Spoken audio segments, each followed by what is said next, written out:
todo apoio, por todo o apoio, né, que ela tem dado à pós-graduação em oncologia. Então, a gente tem várias turmas no Brasil inteiro, a turma é AD, né, e isso só é possível graças ao apoio irrestrito da Interfísio para os nossos projetos. Então, nessa roda de conversa, a ideia é, como o próprio nome diz, a gente bater um papo. Bater um papo bastante aberto, né? A gente não tem um roteiro pré-definido, a gente decidiu estar aqui com a cara limpa para conversar sobre tudo o que puder e tocar, né, nos principais assuntos, assim, os temas mais polêmicos na fisioterapia e oncologia, em que a gente ainda não tem muita publicação, não tem muita certeza, ou coisas novas que estão aparecendo. Para isso, então, né, eu tenho aqui como companhia, né, nesse bate-papo, a Manuela, né, de Teve, que é de Salvador, que coordena a pós-graduação de fisioterapia e oncologia da Interfísio em Salvador.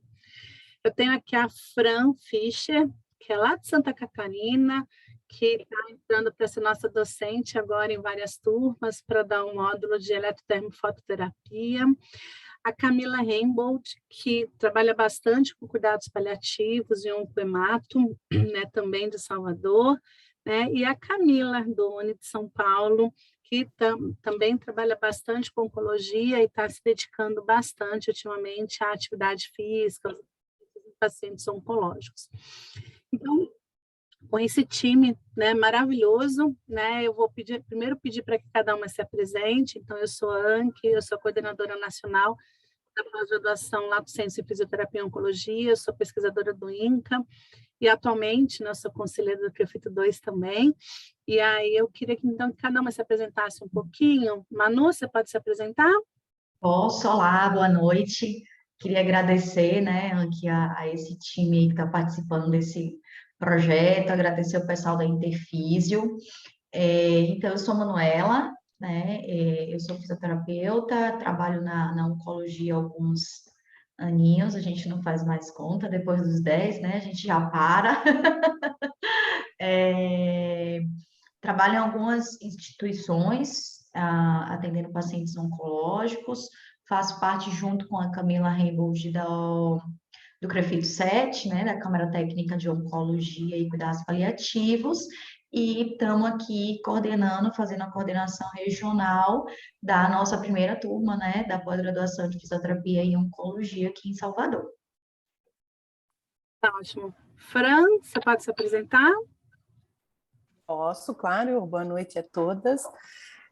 Agradecer imensamente o convite, né, e a confiança de toda a equipe. Meu nome é Francine, eu sou fisioterapeuta, como a Anke já falou, eu falo aqui de Santa Catarina, acho que eu estou mais longe de todo mundo, né, sou professora universitária já há algum tempo, né, já há 20 anos, fisioterapeuta há 22, sou especialista em saúde da mulher e em oncologia, agora recentemente comecei a minha especialidade. Tenho mestrado dentro do tratamento da incontinência urinária e estou terminando o doutorado fazendo a pesquisa em fotobiomodulação em câncer de mama. Ótimo. Camila Heimbold, Camila com C e Camila com K, né? Agora Camila com C. Uma dupla aí. Isso é normal. Camila, você está sem som.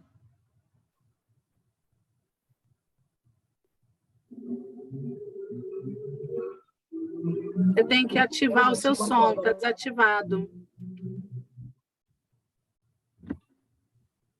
É porque você tem que desmutar. Já desmutei.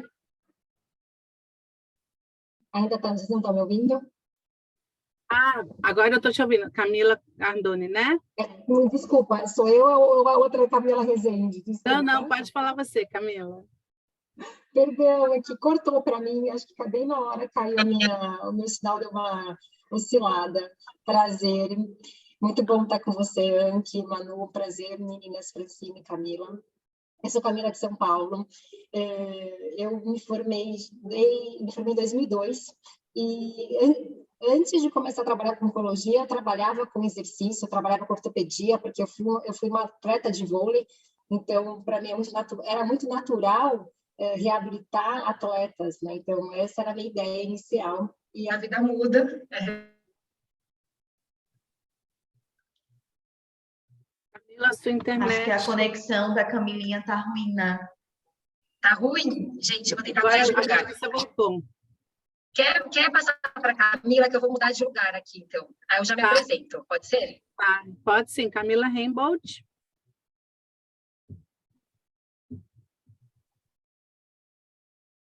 Tá sem áudio, Camila. Aquela hora você desativou, você tem que você está mutada. A gente vai fazer uma Agora dupla sim, sertaneja. pronto, agora sim. Não, é porque estava dando uma mensagem aqui, não entendi, alguma coisa de host. Mas assim, deixa eu explicar, então deixa eu me apresentar, né? Eu queria primeiro dar boa noite a todas, né? E dizer que eu estou aqui muito feliz de estar aqui participando desse evento, né? Então, agradecer também pelo convite da Interfísio, né? De participar desse programa aí de vocês. É um prazer. Então, eu sou formada há mais de 20 anos já, e trabalho na área trabalhando de uma forma mais dedicada mesmo à oncologia. Tem mais ou menos uns 7 anos, na área mais específica de oncohematologia. Sou apaixonada pelos cuidados paliativos, né, como a Anke falou, então, trabalho no Hospital das Clínicas, aqui de Salvador,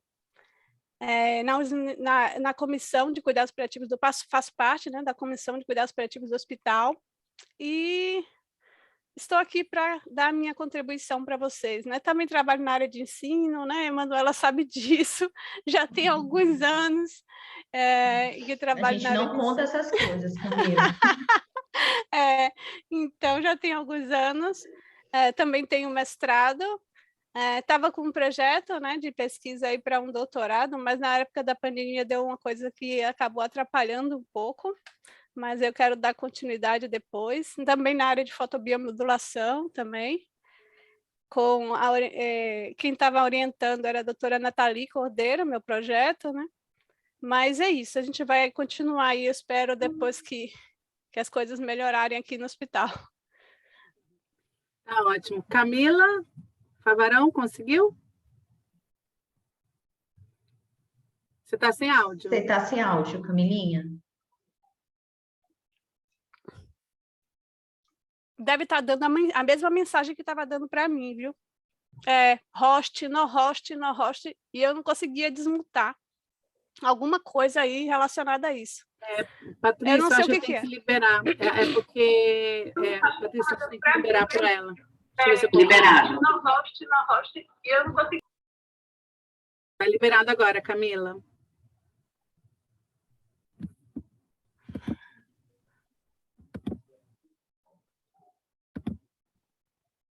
Não? Foi, então, agora foi, Camila. Agora. Foi. Nossa, gente.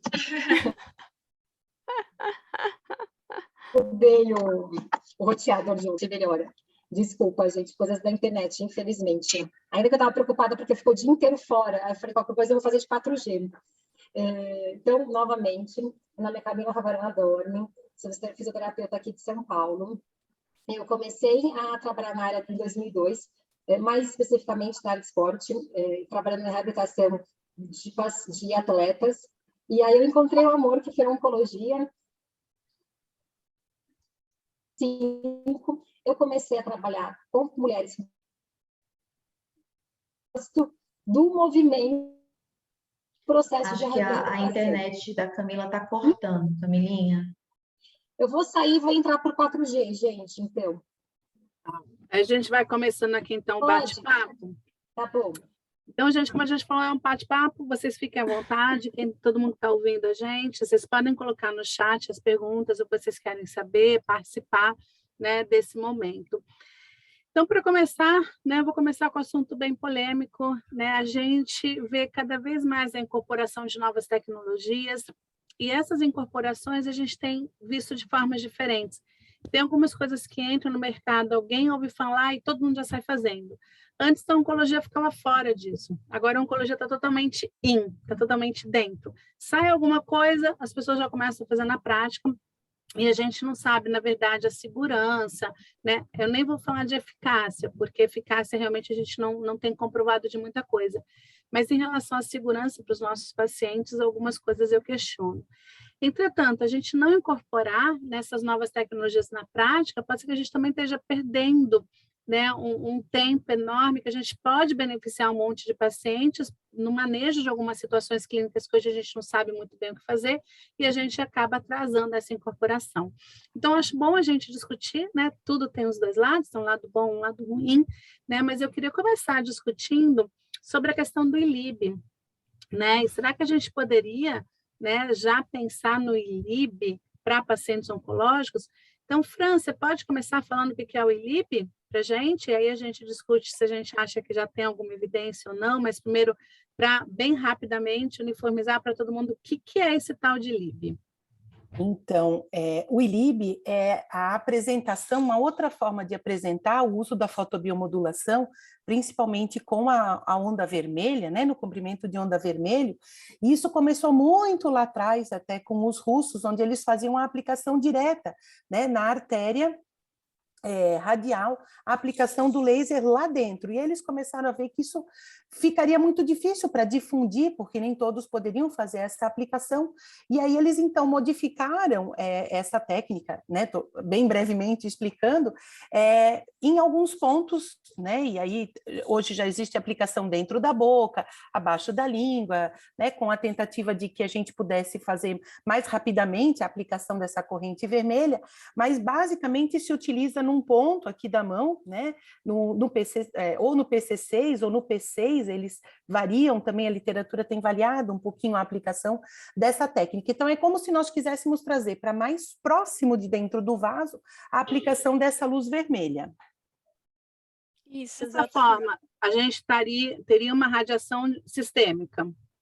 Isso, seria a aplicação sistêmica, então, da fotobiomodulação, que antigamente era chamada de laser, LED, LTTT, né, Low Level Laser Therapy. Então, a gente tem hoje uma abundância de nomes nessa técnica, mas o que hoje é mais correto estar chamando é de fotobiomodulação. Mas seria a aplicação sistêmica. Quer falar, Camila Rainbow? Então, é isso mesmo que a Fran colocou, né? Muito bem. Existem a forma tradicional que a gente conheceu, que é o ILIB modificado, que a gente tem hoje no mercado, onde você utiliza o aparelho sobre a artéria, né? E durante algum tempo, que muitas vezes já é programado, né? Dependendo do aparelho, já é programado. Existe outras possibilidades que estão sendo estudadas hoje, que é a aplicação do aparelho, né? Da ponteira do aparelho na região sublingual, ou então na região de cavidade nasal, por serem regiões vascularizadas. Então, e você conseguiria aplicar a mesma dose numa quantidade de tempo menor, né? Então, assim, está sendo investigado, inclusive na área de cardio, né? Então, com relação com estudando efeitos sobre o controle de pressão arterial, já tem algum estudo publicado sobre isso. Então, mas a gente ainda tem existem ainda, né, Fran, acho que pode colocar também essa questão, existem muitas controvérsias em relação a isso, assim, não é questão de segurança mesmo, como a Anke colocou, né? Eu trabalho, por exemplo, num ambiente hospitalar, então, quando você incorpora uma tecnologia dentro do ambiente de uma rotina hospitalar, você precisa de uma autorização de vários setores dentro do ambiente, né, do hospital. E aí uma das questões que a gente tem mais dificuldade é com a equipe médica, né? E assim, geralmente os argumentos da equipe médica, eles fazem sentido, né? Porque eles querem saber quais são os estudos que mostram que isso é seguro para o paciente, né? Então, porque realmente não dá para você incorporar essa tecnologia como rotina dentro do ambiente hospitalar se realmente não tiver uma evidência, né, realmente que aquilo vai ser realmente de fato seguro para o paciente. A gente está falando, por exemplo, eu falo de pacientes oncohematológicos, né, pacientes que têm tumores, né, ou tumores não, é câncer, né, vamos dizer assim, que tem origem na medula óssea, né, no sistema linfóide, então, assim, circula na corrente sanguínea, né? Então, é bem complicado você falar, olha, vamos utilizar um laser, que a gente sabe que culturalmente, muitas vezes, está associado no imaginário, muitas vezes está associado à proliferação, né, ou de metástase, de câncer, de células, né, na verdade. E, assim, e você fica assim, vai ser seguro para esse paciente, né? Então, a gente ainda não tem essa certeza para poder usar em larga escala, né, dentro do ambiente hospitalar. E a gente tem que ser, os médicos eles precisam dessas evidências também para apoiar o nosso trabalho. Então, a gente tinha, inclusive, até eu tinha um projeto de pesquisa que a gente até fundamentou ele, tentou fundamentar ao máximo para a gente poder conseguir utilizar o ILIB com outros objetivos. Mas, assim, a gente conseguiu convencer uma equipe médica, mas aí, durante a pandemia, a equipe médica do hospital mudou, e o diretor, o outro médico, a outra equipe já não aceitava muito, precisou mostrar mais evidências, ainda não tinha muita segurança, né? Então, a gente ficou um pouco preocupado com essa questão, né? A gente acabou paralisando um pouco esse trabalho, não deu para seguir adiante por conta disso. Então, Camila, então hoje você acha que a gente ainda não tem segurança para fazer ILIB, por exemplo, em pacientes da oncohemato? A gente tem poucos estudos, né, que mostram isso, né? Então, essa pesquisa justamente seria uma pesquisa para mostrar justamente o contrário, que é seguro, né? Mas a gente não conseguiu. Mas por enquanto, se você fosse fazer na clínica privada, por exemplo, você faria o ILIB em pacientes oncohemato? Para controle de sintomas, para melhora de imunidade, para melhora de resposta inflamatória. Você faria? Já vou colocar uma pimenta aí agora na pergunta da Anki, que já tem uma pergunta aqui, pensando também nos pacientes metastáticos. E aí, usa ou não usa? Tem segurança? Tem livros, tem as referências que eu tenho, a Fran, eu não sei se ela está pesquisando isso também, porque ela está fazendo o estudo dela, né, de doutorado. Então, eu encontrei referências que falam claramente que o ILIB seria contraindicado em tumores oncohematológicos. Então, isso está escrito, registrado em livro, né, e nessas referências aí. Eu não sei se a Fran achou outras coisas, mas, assim, a quantidade de cursos que eu já fiz hoje, fora, né, que a minha orientadora é a própria Nathalie, né, Cordeiro, que dá cursos aqui no Brasil todo sobre leis, sobre a fotobiomodulação. Então, a própria Nathalie, no curso dela, ela fala isso, então a gente fica... Então, assim, a própria Nathalie fala isso, que a gente não... Mas é porque, assim, a gente também tem um monte de informação em livros que drenagem linfática manual causa metástase, né? Então, assim, são informações que a gente não pode confiar. A minha pergunta foi, você ainda não me respondeu, Camila. Você faria ou não faria? Você. Não estou falando que está livro, a Nathalie, o que a Nathalie, eu quero saber você. Você faria ou não faria? Eu faria. Eu tenho uma segurança com... Eu assim, então faria que o meu projeto de pesquisa foi justamente esse, né?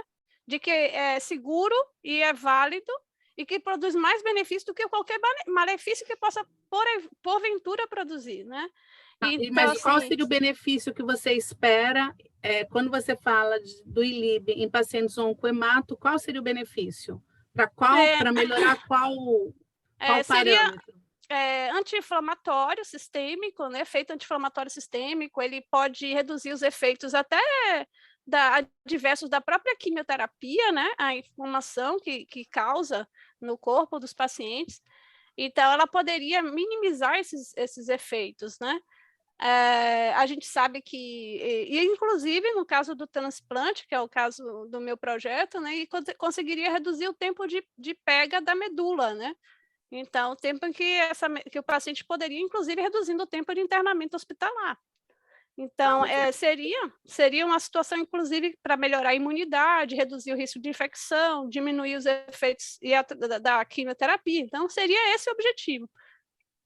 Então, você usaria mesmo a gente ainda não tendo nenhuma evidência na literatura em relação à segurança e eficácia. Desculpa, eu sou bem assim, porque a gente tem que ser objetivo, né? E porque eu acho que as pessoas têm dúvida. E aí, já falando por mim também, eu usaria, não em oncohemato, porque não é minha praia, não tenho nenhuma experiência, mas eu acho que mesmo a gente não tendo segurança confirmada na literatura, o referencial teórico nos aponta de que ele é seguro, conhecendo a fotobiomodulação como a gente conhece.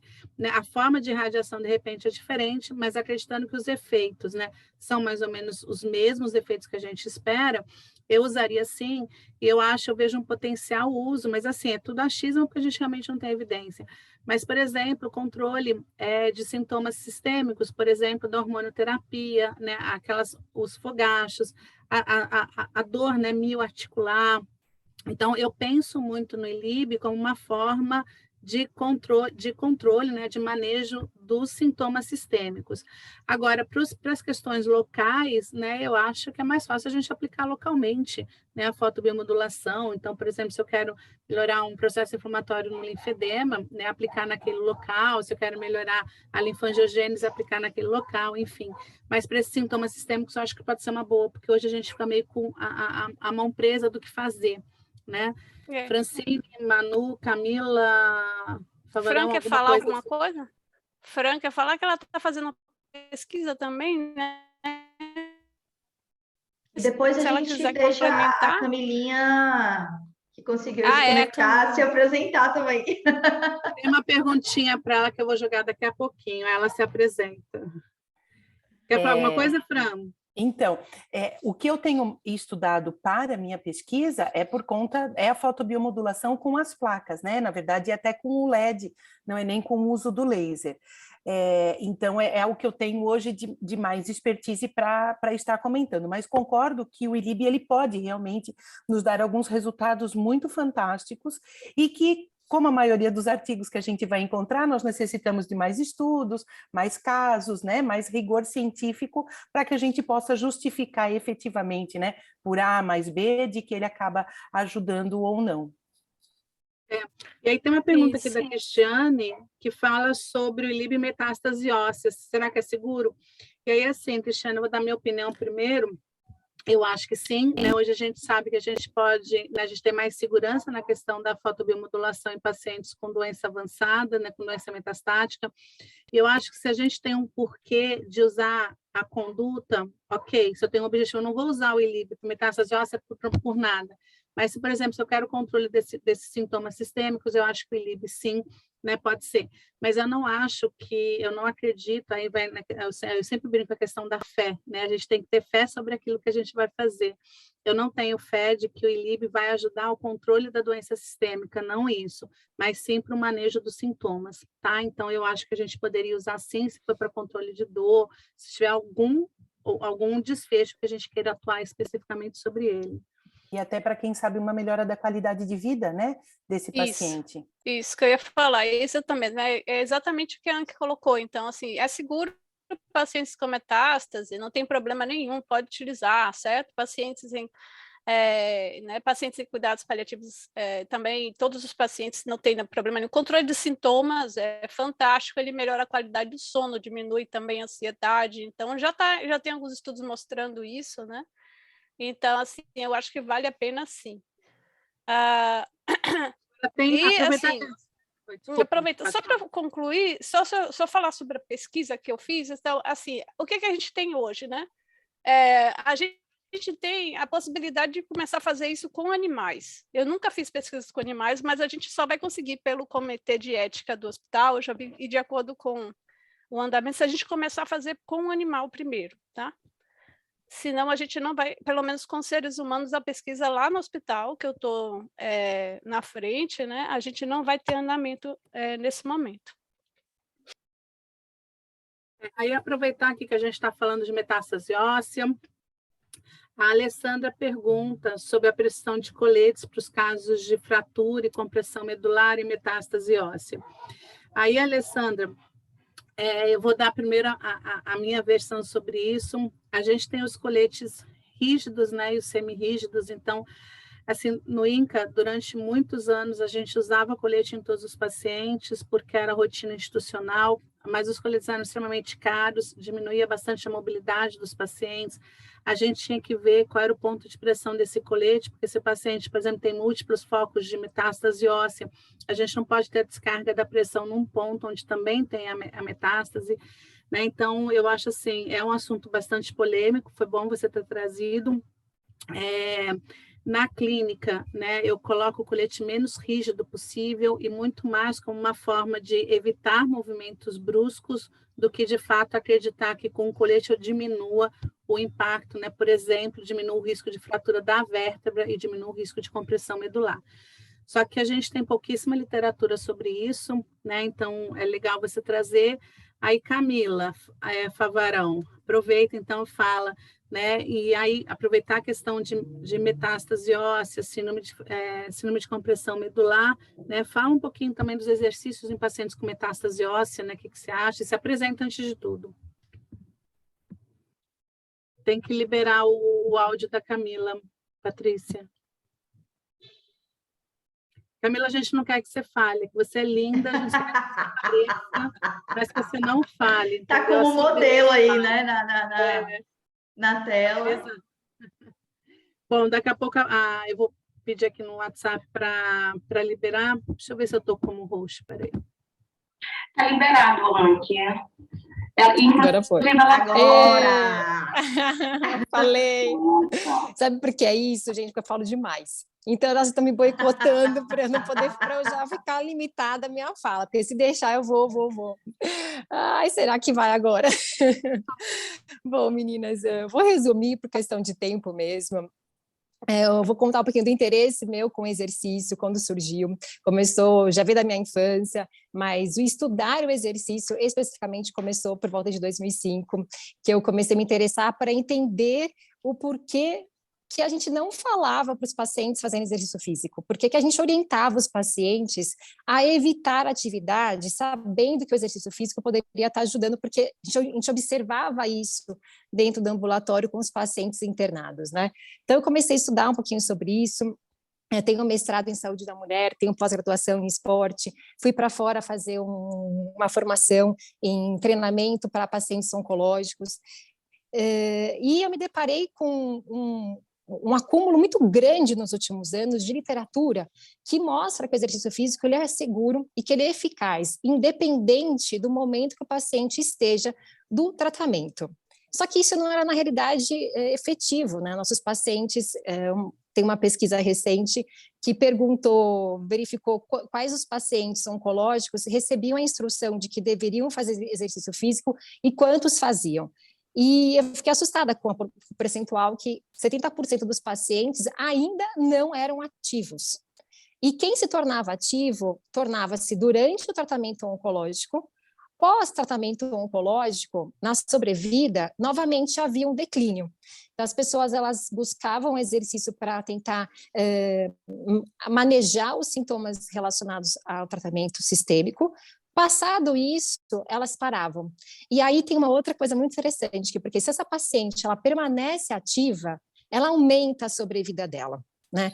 Então, primeira coisa, lógico, como como questão de aparelho, como questão de fotobiomodulação, ou com qualquer coisa que a gente for utilizar na nossa terapia, na nossa reabilitação, é entender o que você busca, o que esse paciente busca. Então, o exercício físico é um aliado nosso, porém, é muito importante que seja feito com segurança.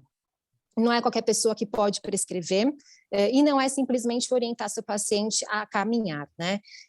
Tem dosagem, tem a junção de uma combinação de exercício para ele ser eficaz, né? Então, a uma somatória de aeróbico com exercício de resistência, mais exercício de flexibilidade, e todos podem fazer. O que vai mudar realmente é o quanto que cada paciente pode fazer. Eu tenho no meu consultório pacientes com metástase óssea que fazem exercício físico e tem duas que têm metástase na coluna, ela corre 10 km por dia. Aí muitas pessoas elas olham para mim e falam assim, como você deixa ela correr 10 km por dia?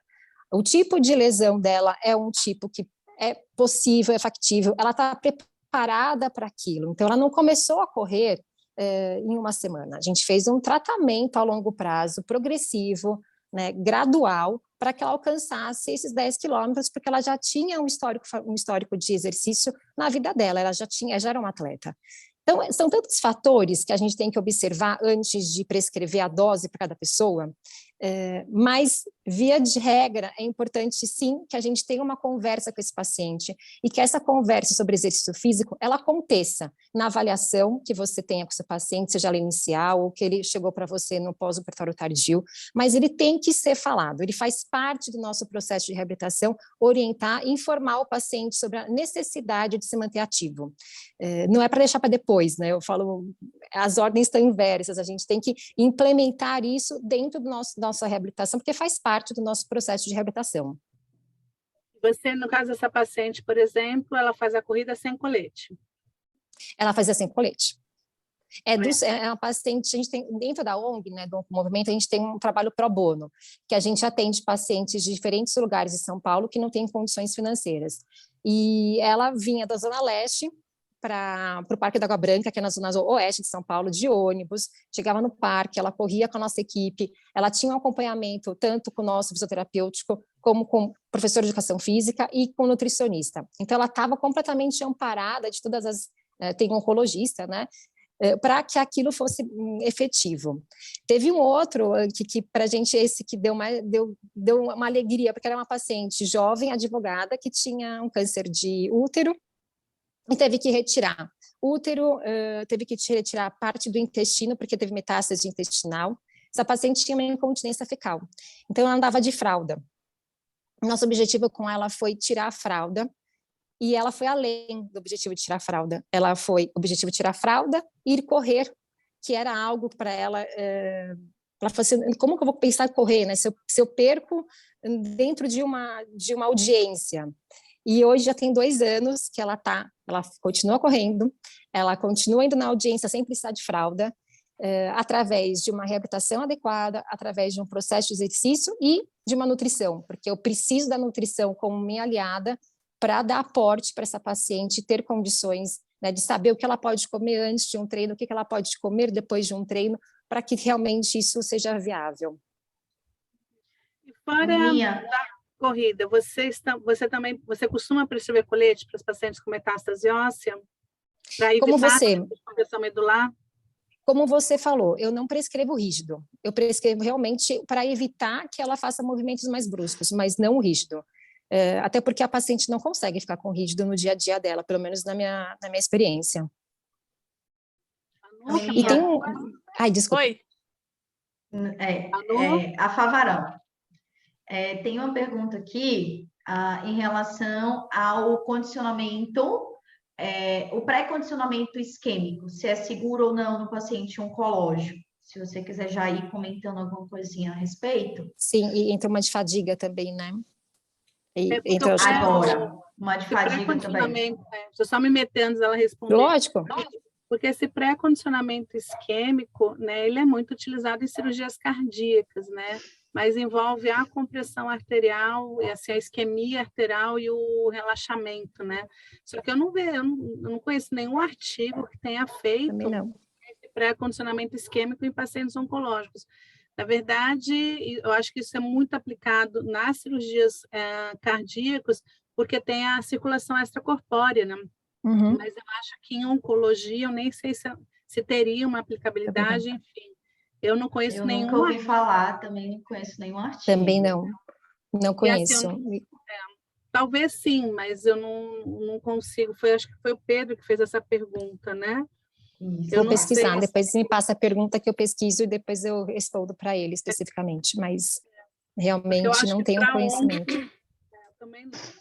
Mas, assim, toda vez surgem novas informações, novas coisas que a gente nunca tinha pensado, né? Talvez essa seja mais uma possibilidade. Bom, aí eu acho que aí entram aqui algumas perguntas. Aí teve uma outra pergunta, para a gente não mudar o assunto, né? Sobre fotobiomodulação no intraoperatório. O que vocês acham? Aí, Camila, Fran... Se vocês quiserem, depois eu dou uma opinião também, que eu sou metida, eu gosto de dar opinião em tudo. Em minhas pesquisas, eu ainda não vi, talvez por não ser o objeto, né, específico da minha pesquisa do doutorado, que é o que tira o meu sossego atualmente, eu não acabei não observando, não vendo nenhuma pesquisa em que falasse do uso da fotobiomodulação especificamente no intraoperatório. Camila quer falar? Camila Rainbow? Então, eu já vi que tem gente utilizando, né? Muita, então, exatamente. Agora, lá no hospital onde eu trabalho, a gente ainda não tem esse protocolo junto com a equipe cirúrgica, não. Mas eu acho que é uma oportunidade, acho que vale a pena, né?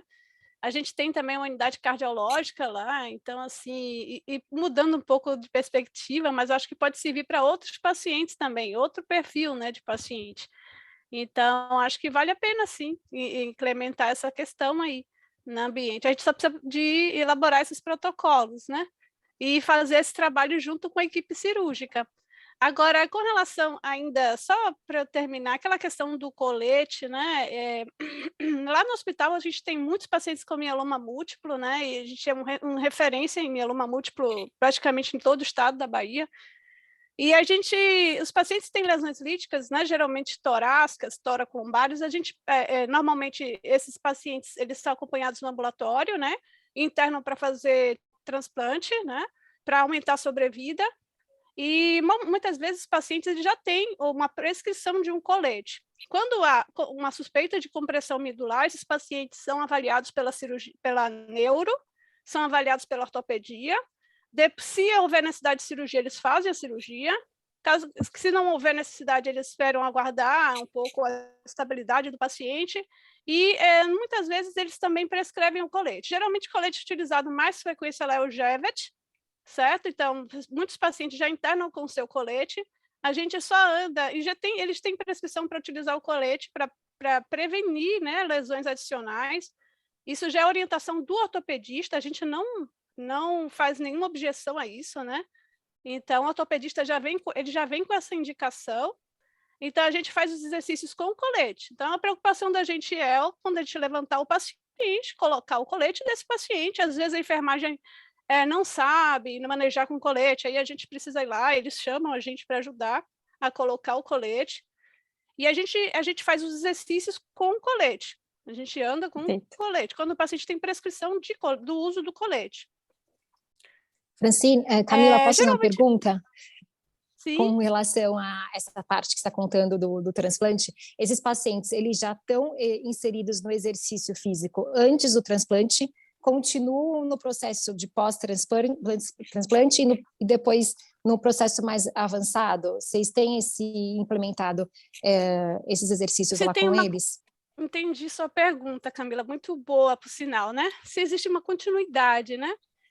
Então, a gente tem os pacientes, esses pacientes de transplante, muitos pacientes são regulados do interior da Bahia, né? No interior da Bahia. Então, o hospital fica em Salvador, então normalmente a gente dá algumas orientações, né, de exercícios para esse paciente fazer em forma de cartilhas, né? Quando eles recebem alta, a gente já vai orientando esses exercícios desde o momento da admissão, já pensando na alta desse paciente, e a gente conversa muito com a assistente social para que ela possa localizar dentro do município onde o paciente vive um serviço de fisioterapia para que ele possa continuar, né, dar continuidade aos exercícios. Muitos pacientes, Camila, são pacientes, como eu trabalho com um hospital 100% SUS, então são pacientes que muitas vezes, e a gente sabe que mieloma múltiplo é mais comum em idosos, né, afrodescendentes, então esses pacientes geralmente demoram muito para serem diagnosticados com mieloma múltiplo, e aí muitas vezes são pacientes que não têm esse costume, né, de realizar exercícios, tá? Alguns deles vêm para mim com um relato de que já fizeram fisioterapia, mas que não sabiam ainda, né, o tipo de doença que tinham, né? Então eram tratados como se fosse uma artrose, eram tratados como se fosse osteoporose, e depois que vinha, né, o diagnóstico de que se tratava de uma doença realmente muito mais grave, né? E geralmente já vinham com problemas, né, com lesões realmente incapacitantes. E aí muitos desses pacientes, eles como eu falei para vocês, eles são acompanhados, na maioria das vezes, no ambulatório. Chegam para a gente já numa situação de doença um pouco mais avançada, né, para fazer transplante para sobrevida. E assim, muitos deles, como eu falei, a maioria, eles não têm esse histórico de atividade física, não, viu, Camila? Se era essa a sua pergunta, não sei se eu respondi. Sim, obrigada. Manu, quer falar alguma coisa? Não, acho que eu estou mais mediana, olhando as perguntas, jogando as bombas.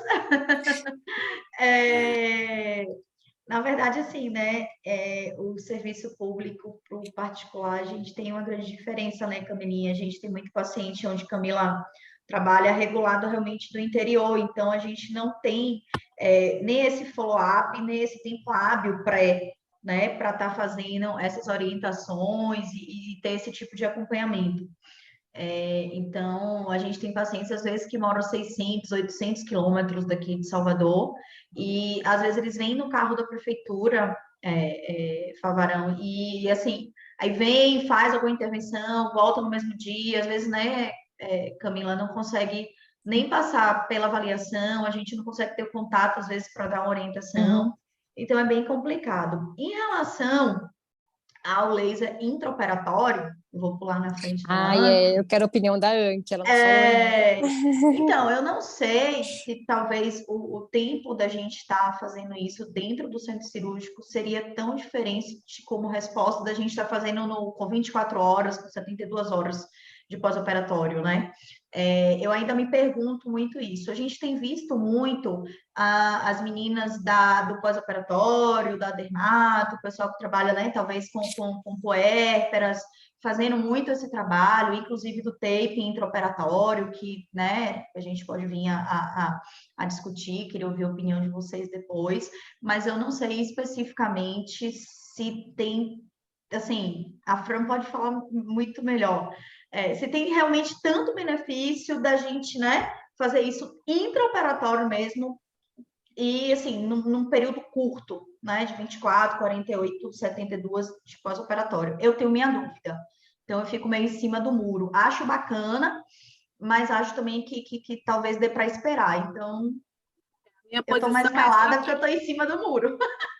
Não, a minha posição é exatamente essa, Manu. Qual é a vantagem da gente fazer, por exemplo, a fotomiomodulação no intraoperatório? Por que a gente não atua quando a paciente desce para a enfermaria, né, para o leito? Então, eu acho que isso tem um custo enorme, porque o custo do atendimento fisioterapêutico é o tempo em que a gente gasta individualmente com cada paciente. Para eu fazer uma abordagem intraoperatória, né, eu tenho que me preparar para a cirurgia, ficar esperando o momento para fazer uma ação extremamente restrita para depois sair do centro cirúrgico. Então, eu acho que o custo hoje não compensa o benefício. É chique, é bonito, mas será que se eu puder fazer no dia seguinte, eu não vou poder atender essa paciente melhor, fazer mais procedimentos no leito, né, do que no intraoperatório? Aí, isso eu falo em relação à fotobiomodulação. Em relação ao tape incompressivo, por exemplo, que a gente faz principalmente para evitar seroma, para evitar área de fibrose, para evitar um edema, eu acho o intraoperatório legal, né? A gente não tem evidência científica ainda, mas a gente tem todo um referencial teórico que fala assim, olha, se eu diminuir espaço morto, eu diminuo edema, diminuo fibrose, diminuo seroma, né? Só que eu acho também que a gente pode esperar o dia seguinte, né? Então, no INCA, por exemplo, a Érica Fabro está fazendo o protocolo ensaio clínico dela do doutorado, colocando tape incompressivo como uma estratégia de prevenção de seroma. Então, agora vai sair publicado um estudo delas fase 2, que a gente vê a segurança, aí foi seguro, agora a gente está fazendo um ensaio clínico, e a gente está colocando, a Érica está colocando no dia seguinte da cirurgia, né, quando a paciente chega, né, acorda no dia seguinte, e eu acho que esse é um momento propício. Eu não sei se a gente precisa estar no centro cirúrgico, a gente vai precisar, ainda mais falando de hospital público, a gente vai precisar de um número maior de fisioterapeutas, a gente hoje ainda não tem nem fisioterapeuta suficiente para atender os pacientes, né, nas enfermarias, muito menos pensar num fisioterapeuta para o centro cirúrgico. Eu acho que isso é um luxo que talvez a gente não tenha condições de bancar. Aí, vamos então para, ainda na fotobiomodulação, então aproveitar, tem duas perguntas aqui Uma da Flávia sobre a intervenção no cordão axilar, na síndrome da rede axilar.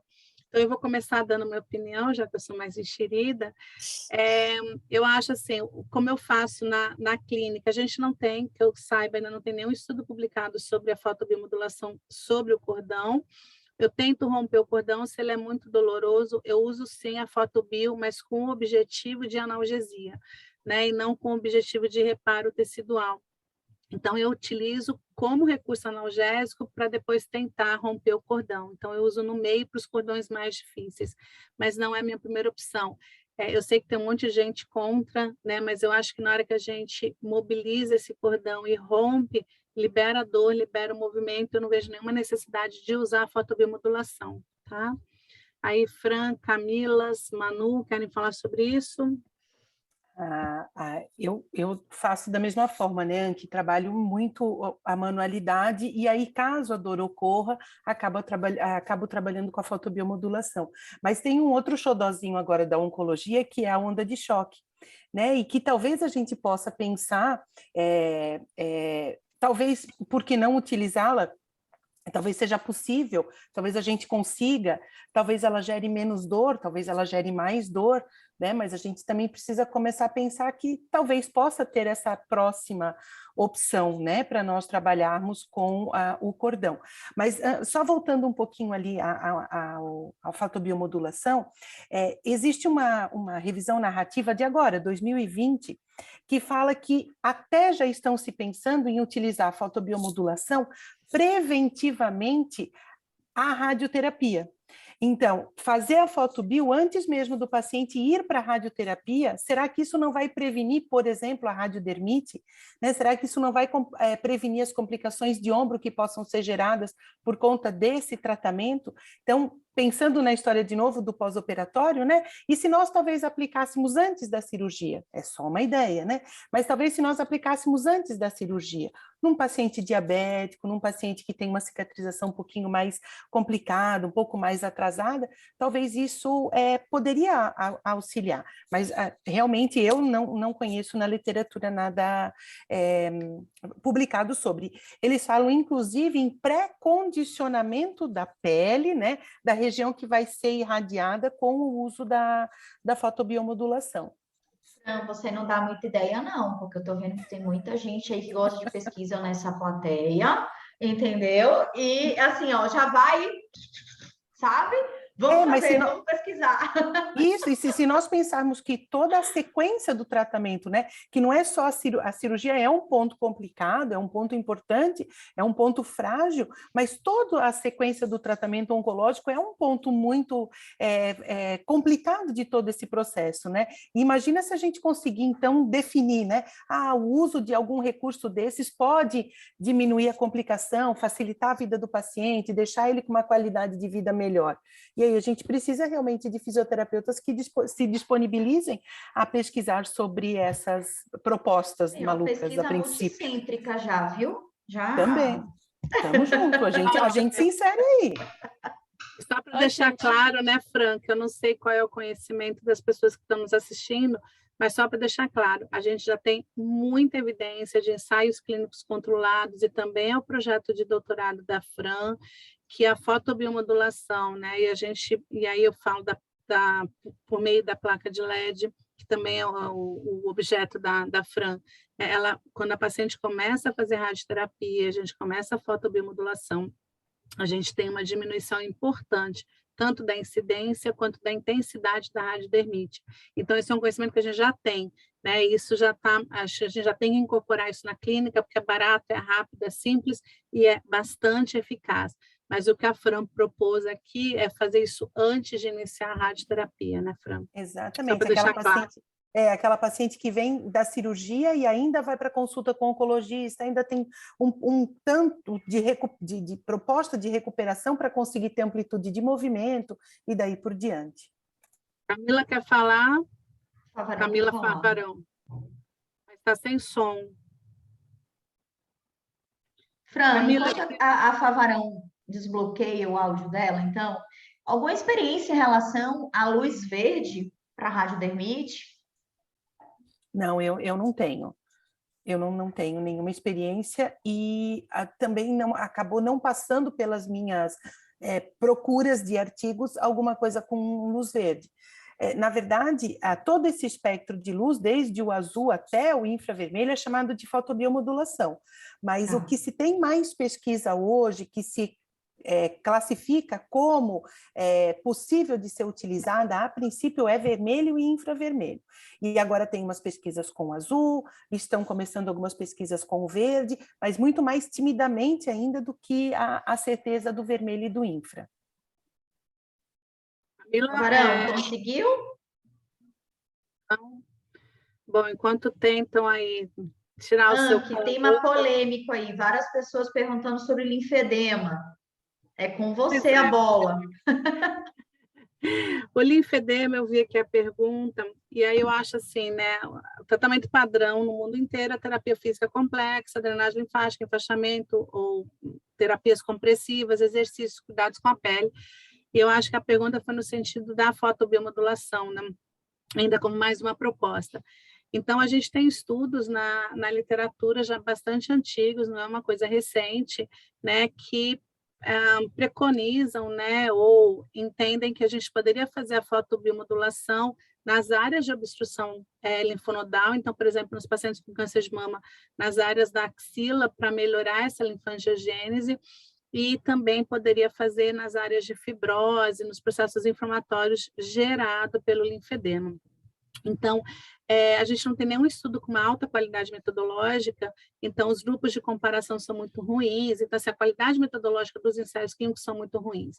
Então, hoje a gente não tem evidência que ele substitui qualquer componente da terapia física complexa, mas parece que se a gente agregar ele a algumas situações clínicas, a gente pode ter maior benefício, sim.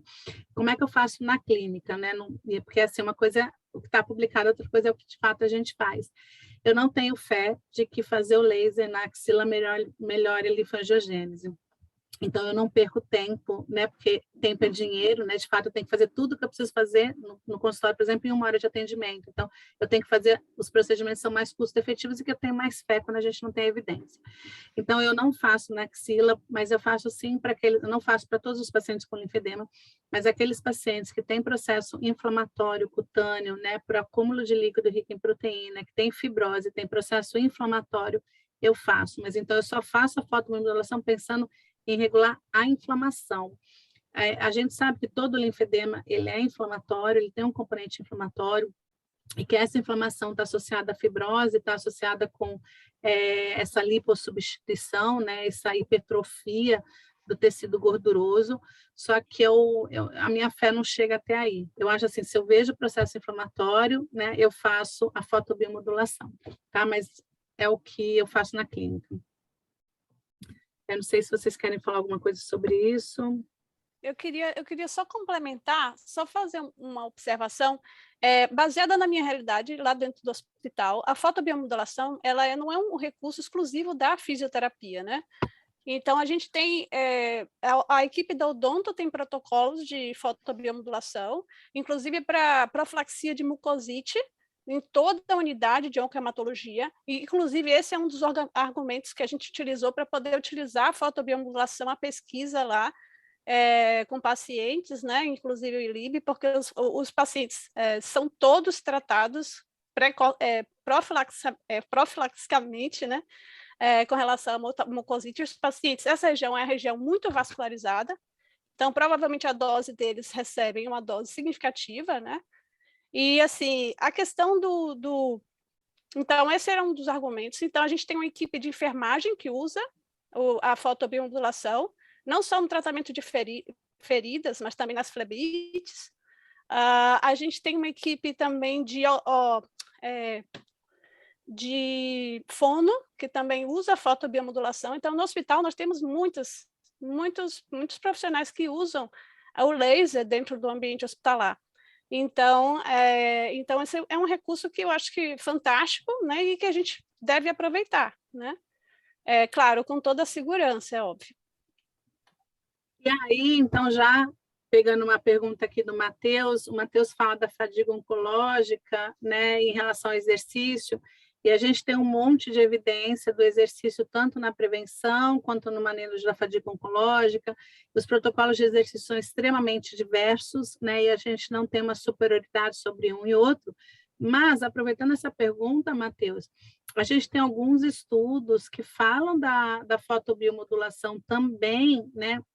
Nessa melhora da fadiga. E aí, o que vocês acham disso? A gente pode transpor isso para a fadiga oncológica? Porque os estudos que eu conheço, pelo menos, são fadigas por atletas de alta performance, né? Mas será que a gente pode transpor isso para a fadiga oncológica? Vocês sabem quando vocês estavam... Desbloqueou. Eu desbloqueei. Primeiro eu vou responder uma fala que a Francine fez com relação à prevenção de radiodermite.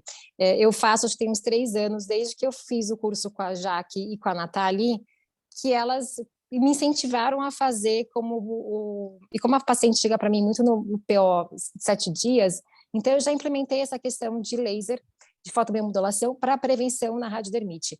Coincidências ou não, o grau de radiodermite que eu tenho no consultório, ele é baixo. Não posso afirmar que foi isso, mas clinicamente eu observo que houve uma melhora assim. Então, era isso que eu queria ter falado. Clínicas aí, né? Era isso que eu queria ter falado. As experiências, né? Isso. E quando vocês estavam falando do ILIB, lá no comecinho, eu estava aqui já pensando, eu falei, gente, o ILIB, por que eu não coloco antes na paciente de eu colocar ela na esteira?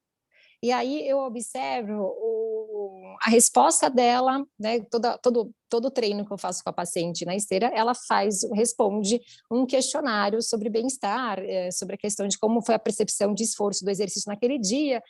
Falei, gente, eu tinha que fazer isso, eu tinha que fazer esse ILIB antes para ver se eu consigo melhorar um pouco essa fadiga que ela tem durante o exercício. E lá no comecinho eu já estava pensando, aí agora vocês colocaram fadiga oncológica realmente com a fotobiomodulação, eu acho que é uma excelente pesquisa, que eu acho que temos que fazer sim para tirar do acho, né, e realmente poder afirmar isso com mais clareza e com mais evidência. Agora ela que está sem.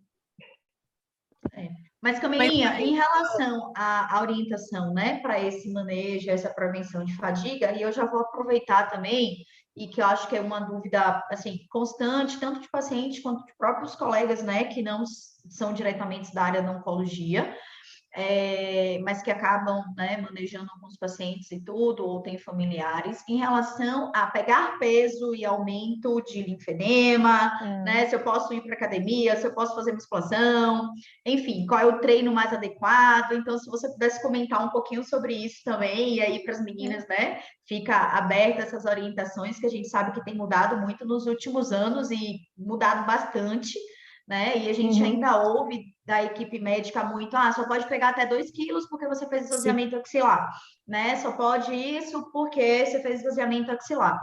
E aí a gente acaba acumulando vários tabus, né? As pesquisas vão andando, as práticas clínicas vão acontecendo, né? As experiências vão sendo trocadas e a gente, às vezes, se depara com essas questões em consultório. E eu queria que, se você pudesse comentar um pouquinho sobre essas orientações, seria muito legal.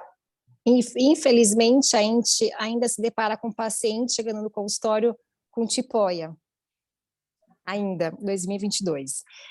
Então, imagina nós pensarmos em expor esse paciente ao exercício, o médico realmente vai falar para não fazer isso. Infelizmente, isso é um mito, né? A gente está cada vez mais tentando desmistificar esse mito, e cabe a nós orientar esse paciente bem para que a gente consiga realmente tirar essa informação que, né, que nem a drenagem linfática causa câncer. A gente está durante muitos anos tentando mostrar que isso realmente não é fato e que o exercício não vai piorar a progressão e nem vai, na verdade, fazer com que surja o linfedema. Isso nós já temos extremamente bem documentado em várias meta-análises, mostrando que o exercício físico ele não causa linfedema, ao contrário, ele trata o linfedema. O ponto, na verdade, é entender como que deve ser feita essa prescrição do exercício físico. O paciente ele não pode ter um grau de mudança de esforço muito bruto, tem que ser algo gradual. Então, assim, se ele trabalhava antes de operar, ele trabalhava com uma carga de 4 quilos para o exercício de bíceps, para 12 RM, ele vai ter que voltar essa carga. Então, tem um critério de reversibilidade, que é muito importante o paciente oncológico. Isso quer dizer, a reversibilidade diz que toda vez que o paciente tiver uma interrupção do programa de treinamento, que nesse paciente tem que ser não linear, ele tem que retornar para a carga mais baixa do que ele estava antes do exercício. E essa progressão, ela acontece com paciente que tem linfedema ou com pacientes que realizaram cirurgia de mama, um pouco mais lenta. Né, vamos falar em termos de números mais práticos. Se nós, pessoas que não têm nenhum problema em membro superior, nós faríamos uma progressão de exercício de resistência em termos de 3 a 4 semanas, esse paciente ele faz uma progressão em torno de 8 a 12 semanas. A evolução dele em ganho de resistência, ela é mais lenta, ela é gradual, mas assim, ela é segura. E não é só trabalhar a resistência, nós também temos que trabalhar a questão de exercício aeróbico, então elas são orientadas a manter exercícios de caminhada, tanto caminhada ou corrida, e a realmente associar o exercício de fortalecimento muscular, que ele é imprescindível para essa bomba de contração muscular. Vale a pena a gente... E tem da fadiga, né, gente, que eu tinha que responder, que eu... Só uma coisinha, Camila. Desculpa, eu esqueci de uma coisa muito importante, Anki, que da abraçadeira. Eu ia perguntar agora, Favarão. Então fala, depois eu pergunto. Tá. Então, assim, pacientes que têm o linfedema, eu mantenho a orientação do uso da abraçadeira durante o exercício físico. Eu percebo que é imprescindível você manter esse cuidado. E a paciente realmente, quando não usa, eu percebo a diferença em termos de medidas, em termos de bioimpedância de locomoção de líquidos nessa região. Camila, então, aproveitando, e plataforma vibratória? Tem um caminho nela em relação a como uma forma de atividade física, como no manejo de, por exemplo, linfedema? Muito, muito, muito. Eu trabalho muito no consultório, uso com muita frequência, não só para linfedema, mas como sarcopenia, neuropatia periférica. Os pacientes, em termos de ganho de força muscular, é muito legal. A gente tem muitas formas de utilizar. Eu acho que é um instrumento valioso, se bem aplicado, né? Mas, como todo instrumento que nós temos nas nossas mãos, é importante você entender a plataforma. Não adianta você colocar o braço do seu paciente lá e botar para vibrar, não é? Tem forma de colocar, você tem que realmente pensar no estado geral do seu paciente, para fazer esse tipo de realização do instrumento. Mas eu tenho observado que, para fibrose de linfedema, uma grande melhora, e principalmente pacientes que têm alteração de massa óssea. Durante o processo de hormonoterapia, eu tenho feito exercícios com eles na plataforma, e a gente está observando com a DEXA evolução. Então, isso eu acho que é bem... Com o exame DEXA, né, ele está comprovando realmente que a gente está ganhando massa óssea nesses pacientes. É bem legal, só me preocupa um pouquinho a plataforma, dependendo da posição que o paciente fica, né? Porque aí a gente pode chegar à vibração também, então, assim, eu acho que a gente tem que ver aí no posicionamento, foi até o mestrado da Renata, né, Marchon, foi para ver o quanto chega de vibração em cada articulação, qual seria o posicionamento mais seguro, né, mais tranquilo para a mulher. E as pessoas esquecem também onde está a vibração, né? Por isso que eu falo, não é só colocar o braço ali. Tem o local da plataforma que há a vibração. E essa vibração ela é tridimensional. Então, se você colocar em alguma região da plataforma, você não consegue ter a ação tridimensional que você quer ter, por isso você está usando a plataforma, né? Então, é muito importante você entender do instrumento que você vai utilizar para não perder tempo e não perder, como a Tayane falou, né? Tempo é dinheiro, então use, mas use de forma correta para realmente ser efetivo.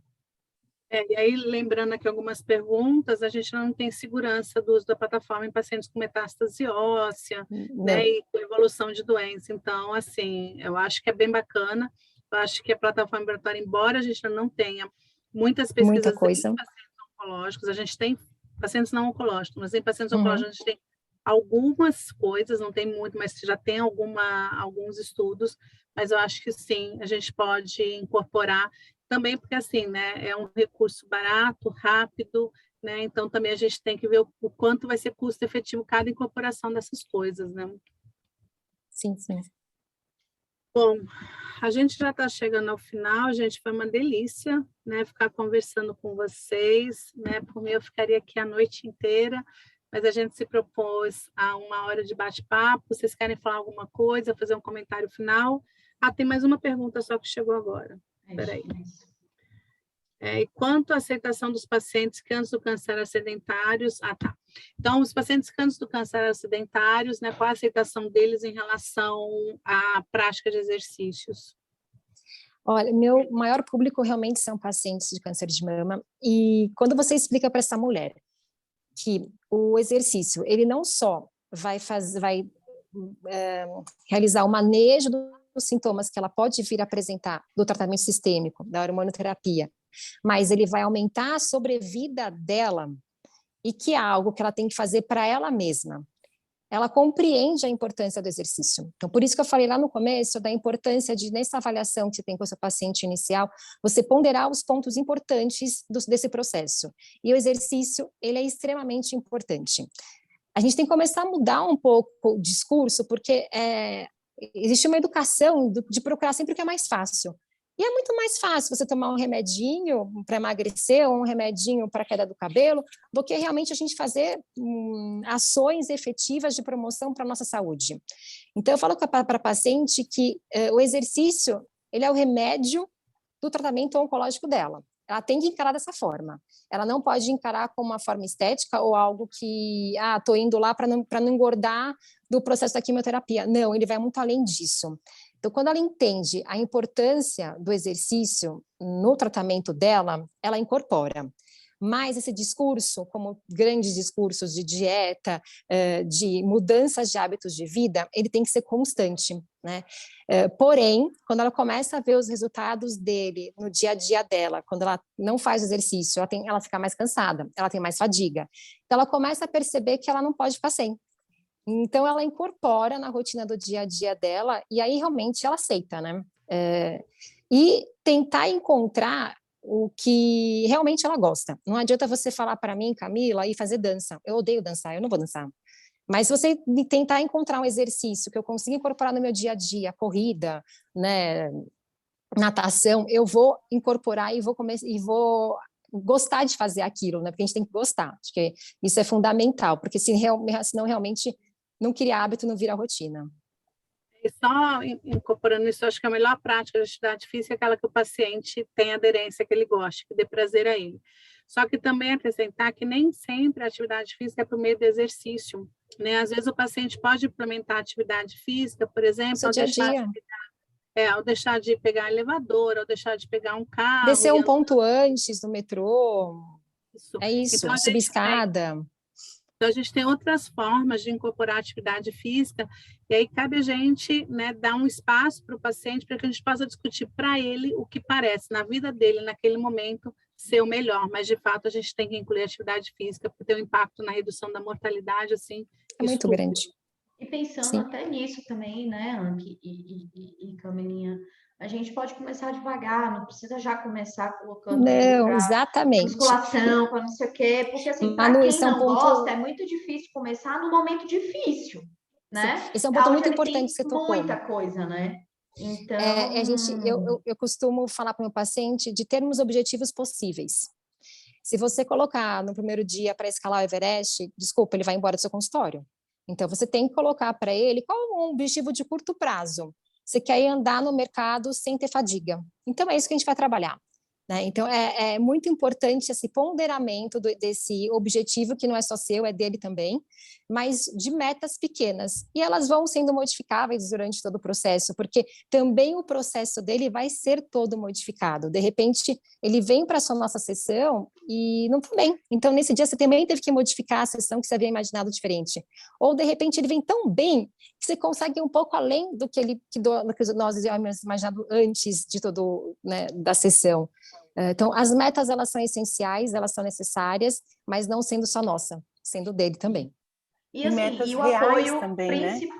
Reais e o apoio da equipe multidisciplinar também, né? Então, lá essencial. no serviço, um dos serviços que eu trabalho, às vezes, a grande maioria das vezes, eu consigo pegar esses pacientes antes de começar a quimioterapia.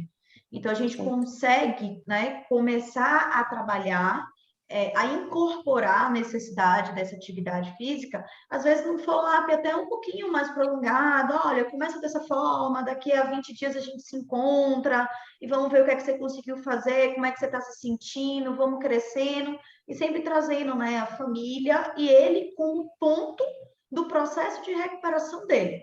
Porque não adianta a gente querer que ele se recupere se ele não tiver essa responsabilidade da recuperação sobre ele mesmo, né?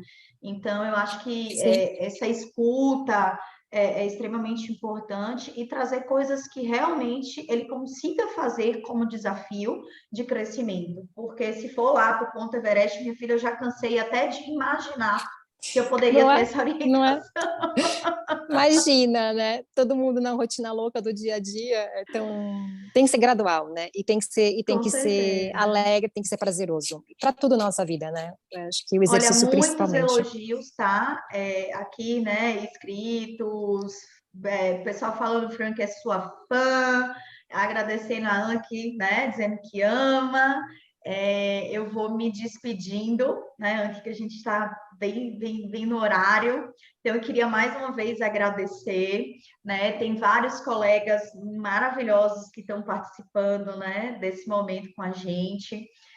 Queria deixar aberto o convite, né, da nossa pós-graduação aqui de fisioterapia e oncologia pela Interfísio em Salvador, aonde a Camila Favarão, a Francine, a Camila Reimold são um dos nossos docentes, mas a gente tem outros docentes também que estão participando aqui com a gente. A Anne também é nossa docente, né? Então a gente tem a Mariana, que a gente fez questão de colocar uma equipe multidisciplinar também. Então a gente tem a Mariana, que é psicóloga, que vai estar com a gente em algum momento, a gente tem a Priscila, a Poliana, a Marília, que vai falar, né, de práticas integrativas, a Tânia na parte de sexualidade, a gente tem nutricionista também, Camilinha, né, dentro da nossa pós, então a gente pensou, né, nesses detalhes, porque com certeza a formação, né, dos nossos especialistas, das pessoas que realmente tem esse olhar sobre a oncologia diferenciada, né? Então, a gente sempre tem que reforçar a necessidade desse acompanhamento com os profissionais que têm a capacitação,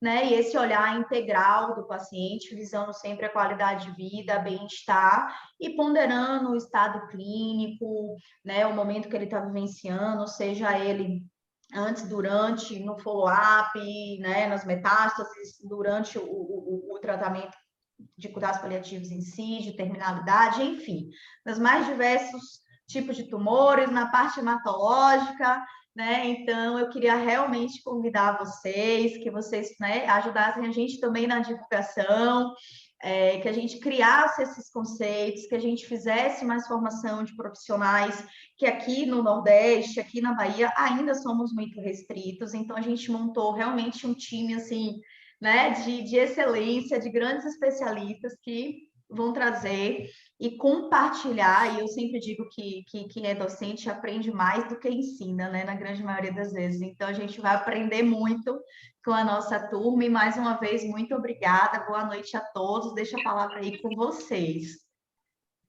Também só queria agradecer, eu acho que foi ótimo, né, que a gente possa ter outros papos abertos, livres, sem nenhum tipo de preconceito, né, para a gente poder falar da nossa profissão e, como a Manu falou, né, todo mundo acaba aprendendo. Então, obrigada pela participação de todos vocês, assim, no chat, um monte de gente participando aqui, muito obrigada, né, pelo carinho, pela atenção e, né, pela dedicação de todos.